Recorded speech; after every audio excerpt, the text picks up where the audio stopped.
Бумеранг антологи кино.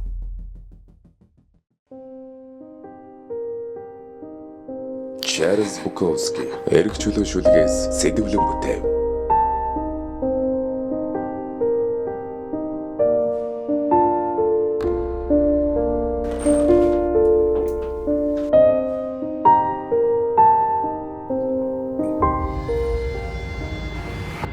Анх миний амлсан эрх чөлөөч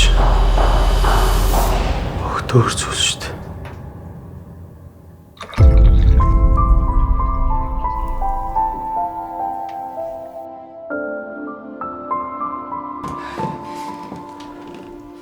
Найруулагч Бимбагийн Гамболдын бүтээл.